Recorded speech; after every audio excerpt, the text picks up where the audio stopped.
Hello everyone, this is Hannah and today I have some excellent news to share with you. The last of all the butterflies in the 12 chrysalis set, giant swallowtail2 emerged on April 30th.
But no need to worry about giant swallowtail2's fall.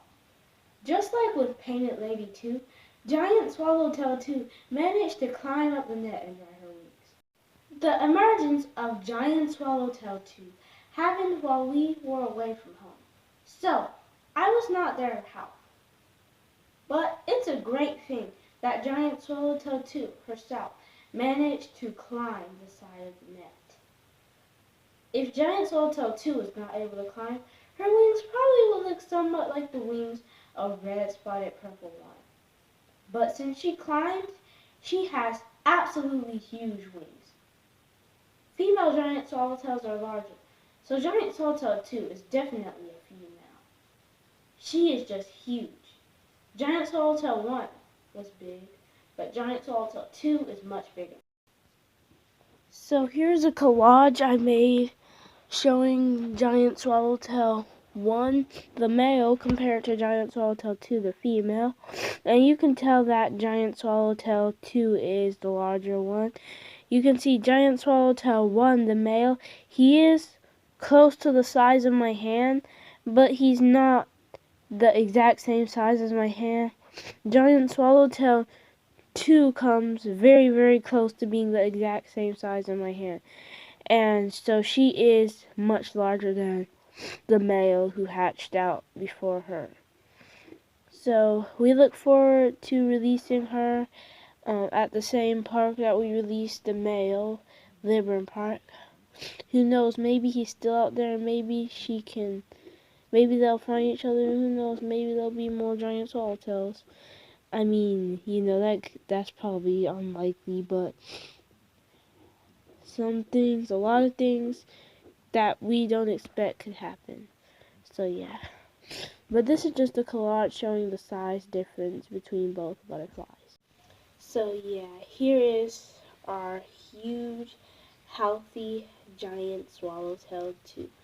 And she does have a very minor deformity. I mean, I think it might be a deformity. I mean, something kind of came off. But if you look closely at her leg, she's missing one of those things I like to call claws. Like, it's not really like an animal claws, but they're like, you can call them the butterfly's feet. They're like little curves. Oh, and she just flew away. I had this light here. So they're like those little curves at the tip of the butterfly's legs. And so, let me show you those. So here, this is what I was talking about, the little hooks. And it's not really as clear as I wish it would be.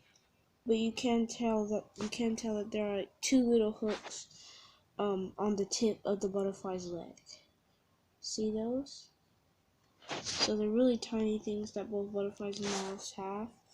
And here you can see there are two of them here too. And that's normal for there to be two. That's how it's supposed to be. Take a look at this leg right here. There's also two of them there. Take a look at this leg, which has two of them.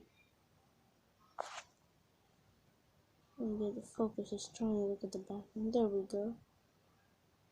But that leg right there, you realize it only has one hook, which is kind of weird. Because I realized that this leg right here, that the one hooked leg, really, she was not using it to grip, like she was kind of having it tucked into her body. And so to have their two front legs tucked in is totally normal with brush-footed butterflies. But this is not, these giant swallowtails are not the brush-footed butterflies. They're not supposed to be holding their front legs in like that. And their front legs are not reduced in size like it is with brush-footed butterflies.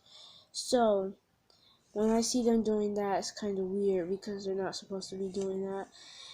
So I was hoping that it wasn't a sign that she was not doing very good.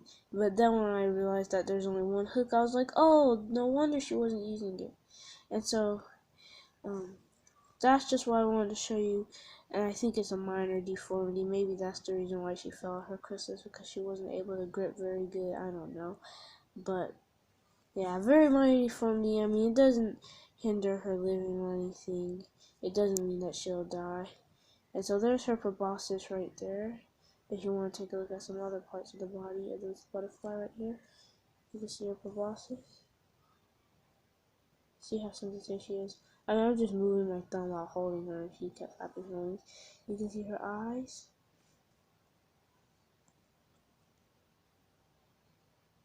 And you can also see her proboscis. And she's still trying to get it fixed in the proper way, so let's hope that she gets that done. And look how nice her antennas are. I love how the antennas are curved upward at the top.